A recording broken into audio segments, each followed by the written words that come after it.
But last week, the question was, how can we develop imaginative thinking? This has to do with beauty, that things start to connect, to interweave. Yeah. And this, when you have the leaves which fall on the ground and then build the compost, they form soil over the winter, yeah, during the autumn. And then from there, the forces come back.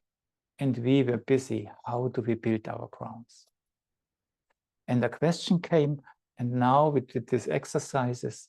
And when now do we really start work on tools, how to cope with the world as highly sensitive people? Then you could say, yes, we will do this. And this will be mainly done also in the working groups, the breakout rooms, where you speak and discuss and share. But we do not only want to work on the symptoms, oh, that's difficult and this, and how do I protect my ear? But we also want to work on the forces behind, which then somehow from behind start dissolving the symptoms. And yeah, that's the invitation to slowly, discover that you can walk this path without having to put yourself under pressure. And that's the invitation now when you go into your rooms, that you share, what did you discover last week? Where are you now? And then in 20 minutes, we come back and I tell more about the theme of the upcoming week. Last week, the theme was overexcitability. Huh? And the course suggested that we do certain exercises to deal with this, creating the grounds, that we can digest things according. And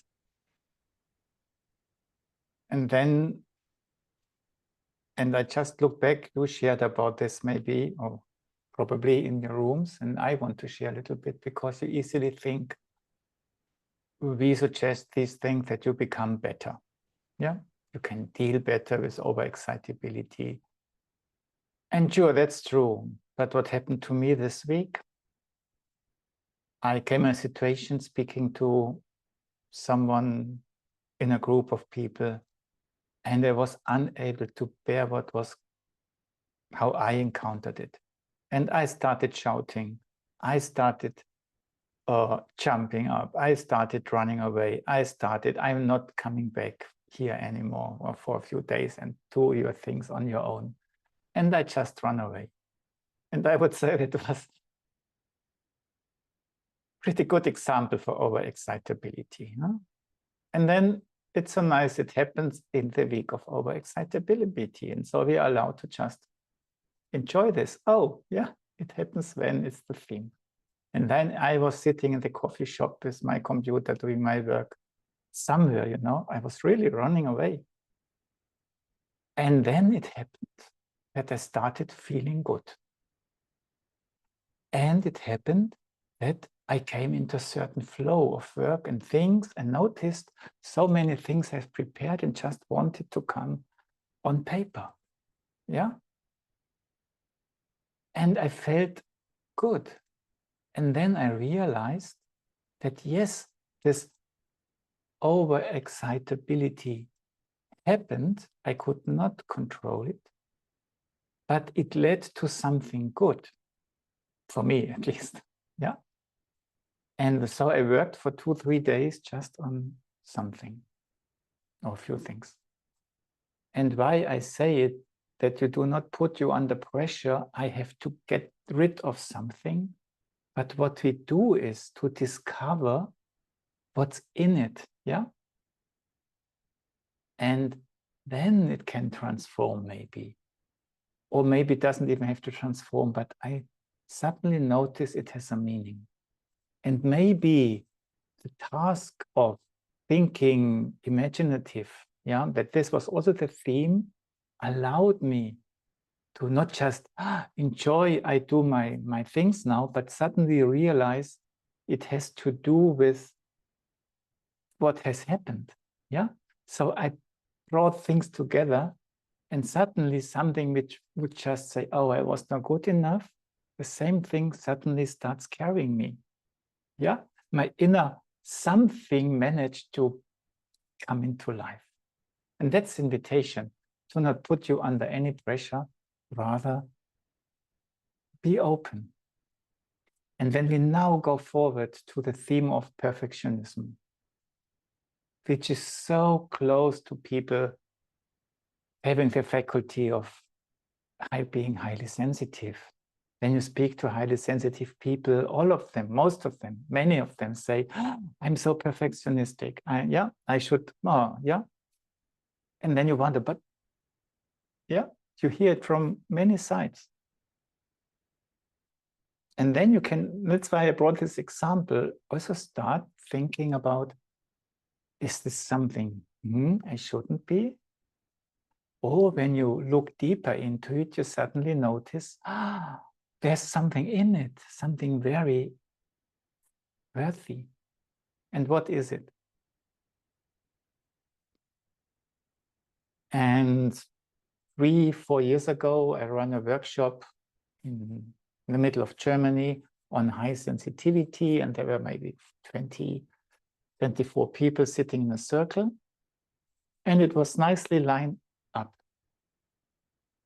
And it was really nicely. Only one couple, a man and a woman, sat a little bit closer because they liked each other, obviously. They really liked each other. And then next to me, a few seats further left, a man sat, and he said, please, you must sit, go apart a little bit more. And he didn't mean it morally. He just said, please, yeah. And they didn't want to because they were like this, feeling-wise. Yeah, they were not sitting like this, just a little bit closer. And they said, no, why? And then he said, yes, you must. Yeah, you are not, everyone is sitting like this, and you are sitting like this. And they said, no. And then he started shouting. And what did he shout? He shouted, you do not know how much I suffer. Betsy, you are doing this? Yeah. And that was so revealing, huh? You just think he's a perfectionist. It must be like this. And then he says, I suffer. And why did he suffer? Because in his being, he experienced the need for certain harmony.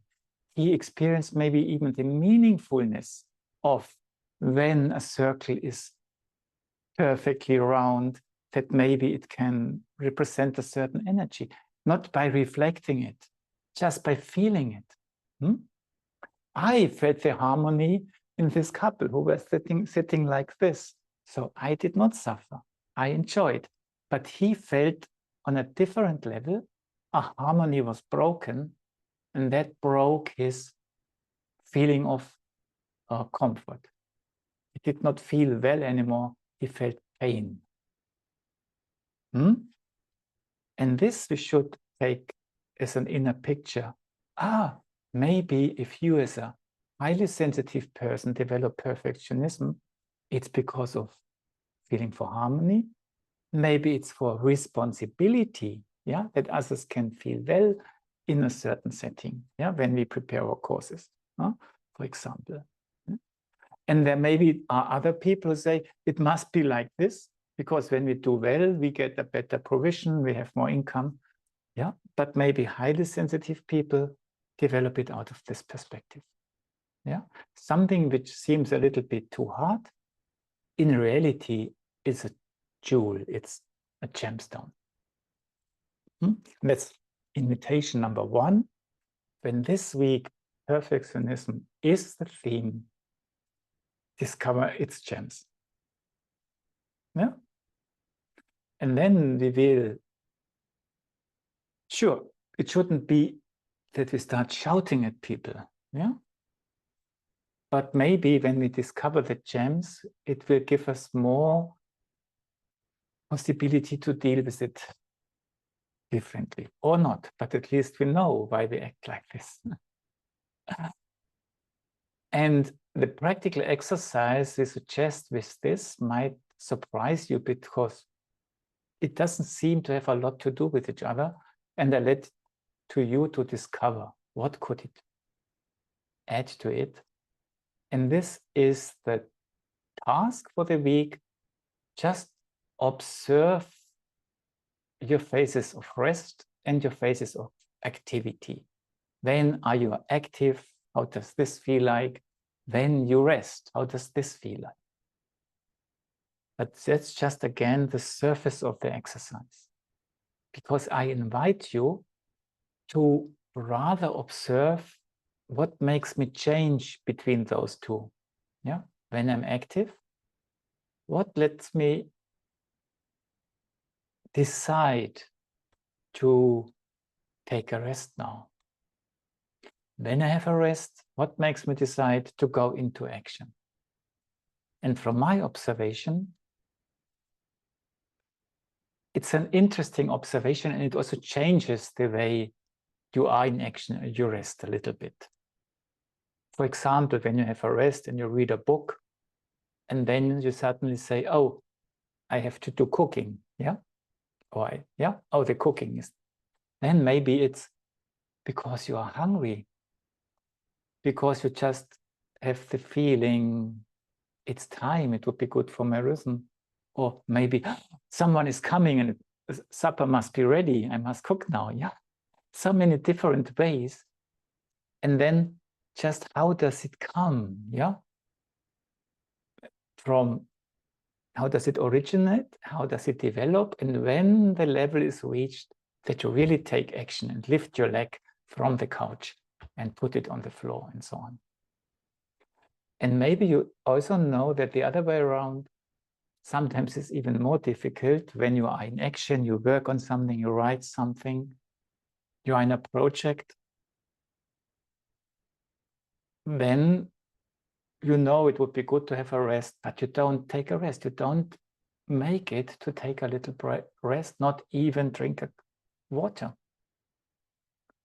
And then only when you have to go to the toilet, that, oh, no, you need to try not to go. And then, okay, now I have to go.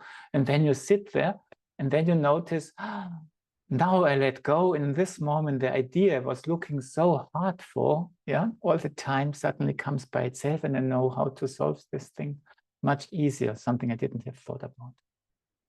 Or do I just feel, okay, now I need a break, and I just easily go into my break? Just observe these things. Yeah? Again, a little layer behind this activity and rest issue. These are our simple suggestions for this week, but they touch deep things. And with Eurythmy, I would like to add a little bit to this, and if you want, join me.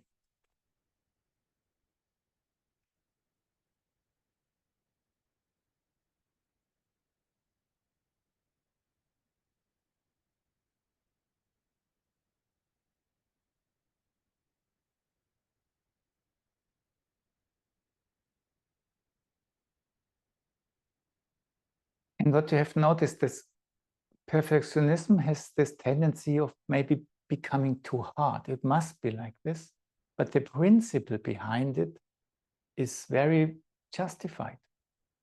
So it needs elasticity, yeah, that you can work with, yeah, principles in a creative way. And just when you lift your arms like this, then you can say, okay, the ideas, yeah, how it should be, this comes from there.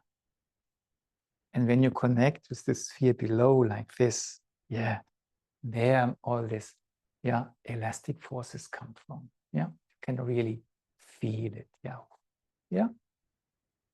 And that's a little bit the encouragement that invite these forces.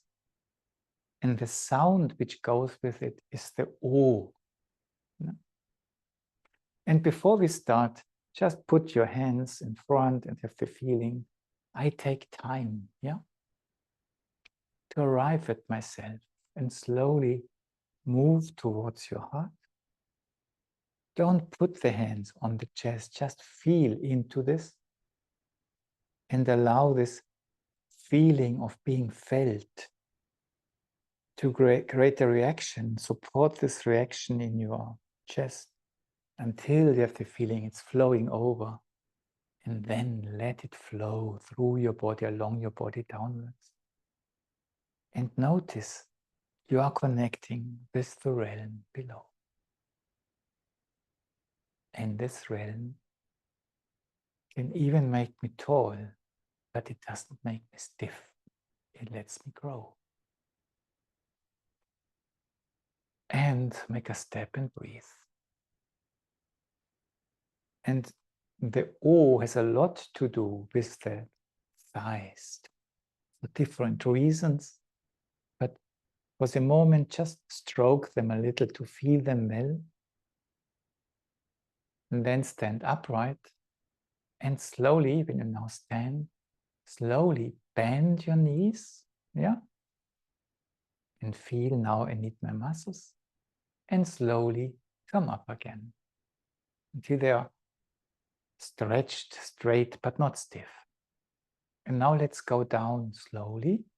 1, 2, 3, 4. But even slower up, I tell to 8. 1, 2, 3, 4, 5, 6, 7, 8. Do you notice that if you ask your legs, they want to stretch much quicker? Because the muscles say, let's the bones do it. But we want to connect with our muscles. So we go up slowly. 1, 2, 3, 4. 1, 2, 3, 4, 5, 6, 7. Not stretched yet. 8. And now my knees are in, but not stiff. You can even combine it with the hand. 1, 2, 3, 4. Relax a bit. 1, 2, 3, 4, 5, 6, 7, 8.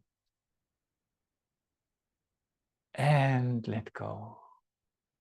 And the experience can be that this system can carry my arms. Yeah? You can play with it during the week. Now, when you want to invite the lower system to the O gesture, let's have a look at the O gesture first. You bring your hands in front of your heart. And then you use your heart forces to move your hands along and lead them in a circle. And then as if you would embrace a friend or a tree. Yeah, you really feel, so nice, I like you. Yeah, and you send all your warmth and empathy into this round space. And then you come back. And let go. And maybe you remember last week with the R, I invited you that the R brings me on my heels. What does the O do? From your heart, these forces, I really like you. Yeah. And I protect you, I'm with you. Do you notice that it has a tendency, or it actually brings you forward to your toes? Nice, huh? And then when you let go, then you notice I'm coming back, yeah, to my center, and let go. And this principle of roundness and fullness, that's what we need, huh? Perfectionism out of love, yeah, out of warmth, yeah, that gives us the chance to do something with it. And to start with, you stand normal, and then invite you put one toe, foot a little bit to the side, and the other one that you have an open stand. Because then you only have to go down with your hips and your legs, start to create an O. But now it's a little bit like a hook. But now when you use your thighs and you just expand them as if you would pull there, yeah, and you pull and let them grow, a feeling of roundness can come about, yeah? Down there. And then you just relax again. And again, come back on your foot, maybe on your heels, or just stand in it. Do a little step. And do not force yourself to do it artistically. Maybe you only feel it, yeah? That your legs become wider. Yeah. So toes apart, right and left. Just relax. And the rest can be done in the imagination. Yeah. You feel your thighs. And then you let them grow and grow and grow until everything starts feeling round down there. And when you allow your arms to feel what's going to happen, they feel that this felt around it, its fullness, but it comes from the legs. Yeah. Oh, is attributed to Jupiter, to wealth, to richness, to wisdom, which lies in it.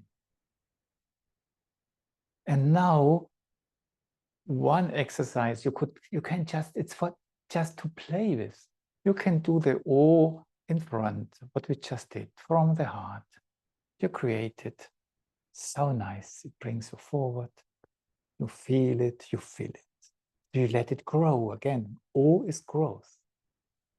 And then come back.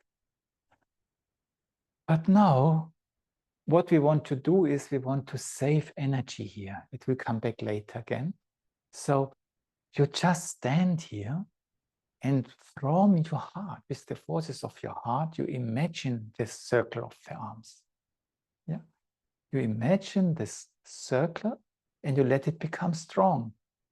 And then let it become like a magnet. And then your arms, you just let them go and they fly into this O. And you haven't done anything. And you let go, just imagine it. Yeah. And you have let go.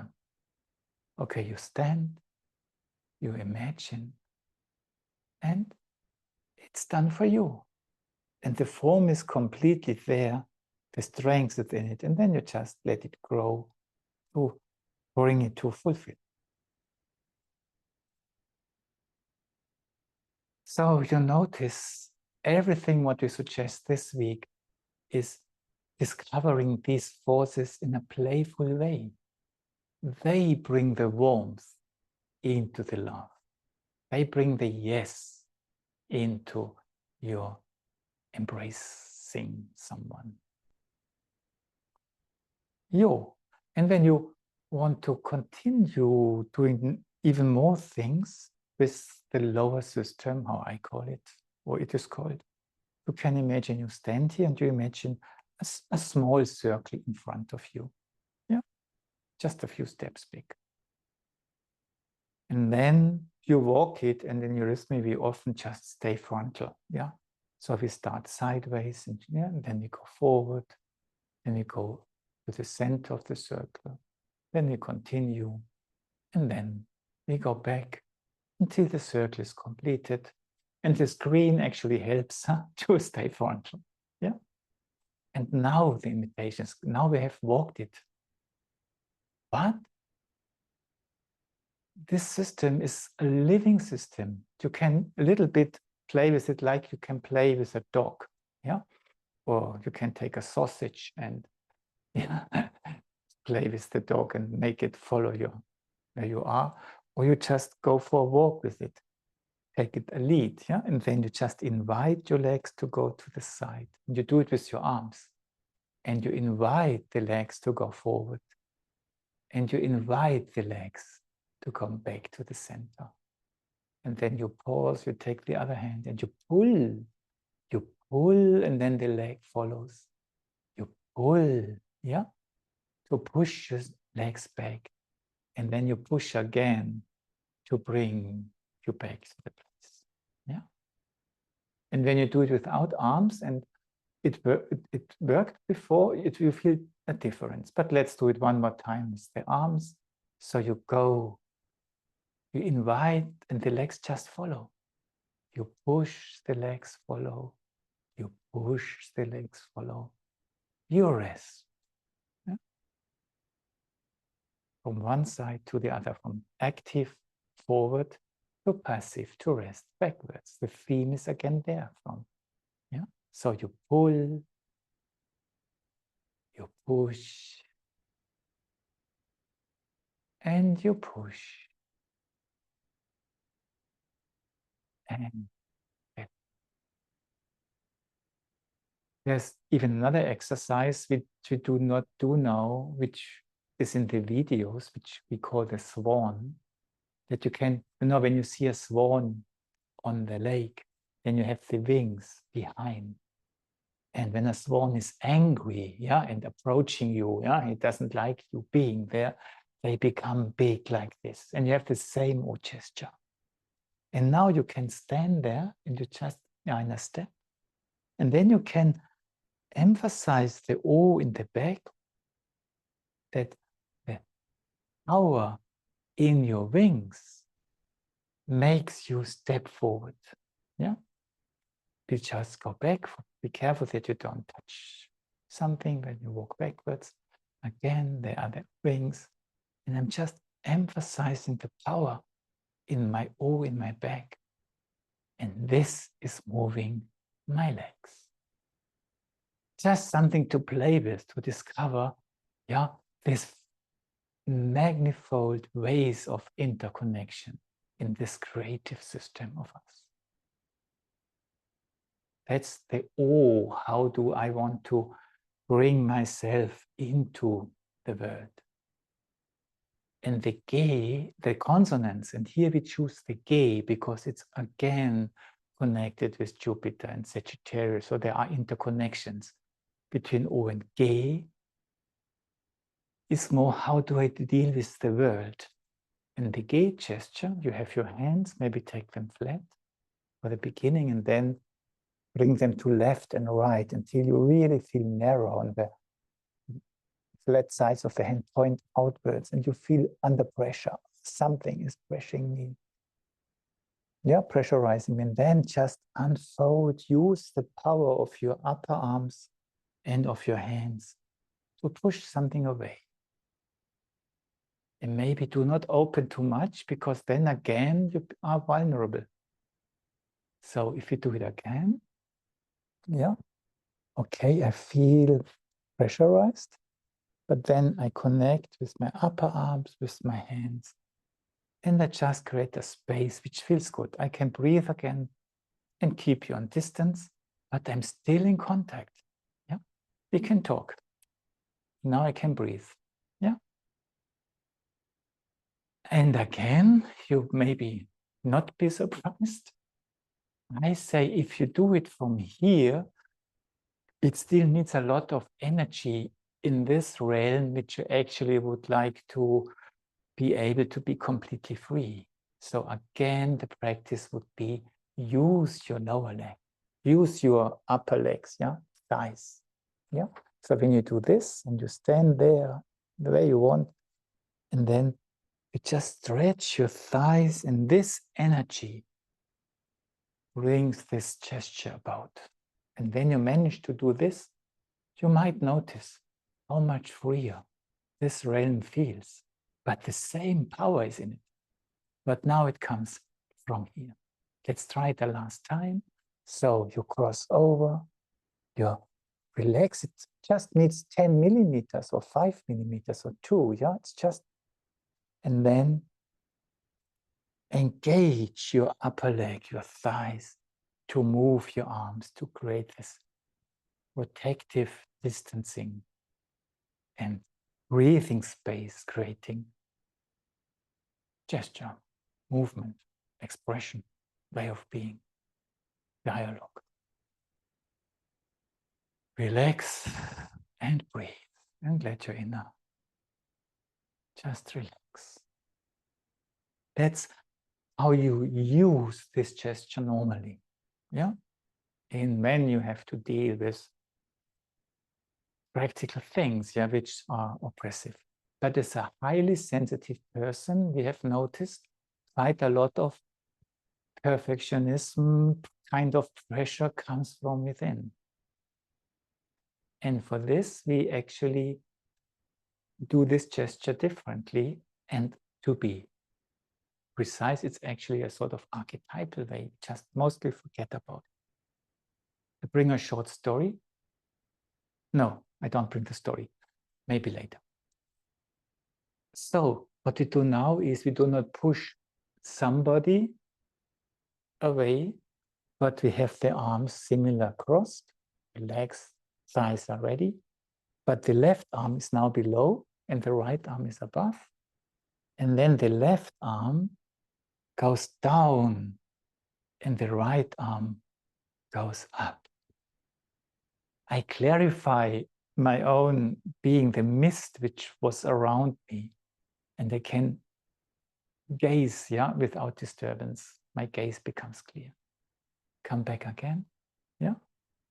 And you can do it with the other hands also, but archetypal, it's like this.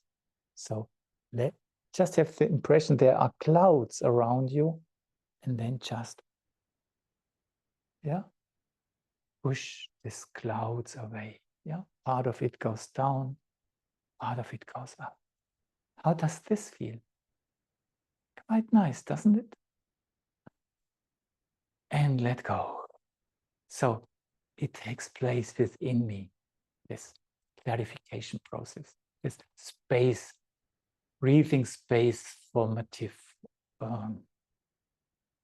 yeah, action.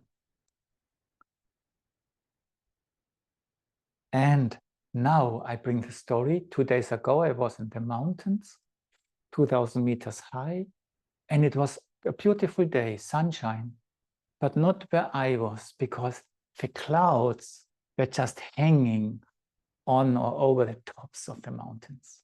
And I was in it, yeah? And then, but it was so deep again what happened. So I was walking and suddenly I didn't know, what do I see? What is this? And it took me some time to realize that the clouds is this just separated a little bit. There were spaces, yeah. And then that's why I tell it, I've never seen something so beautiful. There was a blue of the lake, yeah, and the sun was shining on it. I have never seen such a deep and beautiful blue. There was a green on a meadow, a little village, a little bit higher up, the sun shining in. I've never seen such a beautiful green. And it had to do with the grayness disappearing. You know, the gray just opened up and it gave a completely new experience of color. And now back to this gesture. When you do this, it's like mist, like pushing clouds away, yeah? And just do the movement also. If it would be clouds which move very slowly, and then it opens up. And now do the following. Turn the head in a way that you gaze down into the left space from your hand, as if when I was looking down to the meadows. And use maybe the back of your head to look up into the space you opened above you. And then just allow yourself to look into the space you've just opened. Breathe and make a step, and we do it one last time. And sure, here you have the face, the eyes. Yeah, it's easy to imagine I'm looking into an imaginative space. But you have also the skull and feelings there, which you can activate in such a way as if you would feel through the back of your head. As if you could feel seeing into this space, yeah? So that you're looking in both directions. Last time, left arm below, right arm above. Just the thighs again, do it. My gaze turns. I open, clear the space. I see below. I see above. And let go, relax, and carefully sit down. Left arm below, because left side is more connected to the earth forces, heart, earth forces. Right side, more to the light and top-down forces. Yeah, that's why archetypally you do it this way. And now, perfectionism. How do you feel now? How many exercises did I show you? And how many different point of views for each exercise. You must be completely stressed. But look into your body. How does your body feel now? Just feel towards your chest. Do you experience more light qualities, warmth qualities? Is it more stable form? Is it more breathing like what you notice? How do you feel your legs and feet?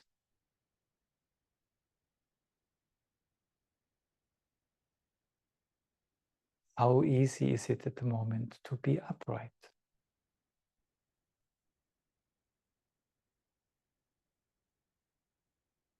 And maybe you even can ask your body as if it could understand you.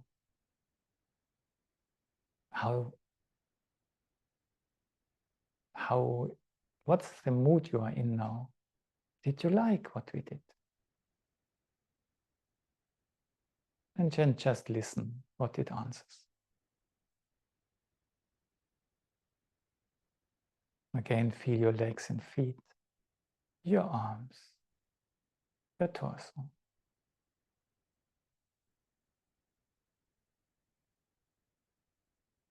And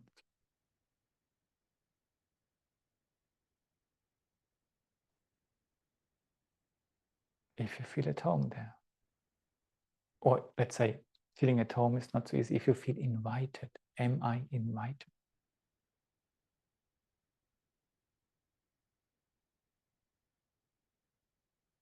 And stay sitting. I just say 2, 3 last words. And probably you notice that the body is not as stressed as one could expect from what we have been doing.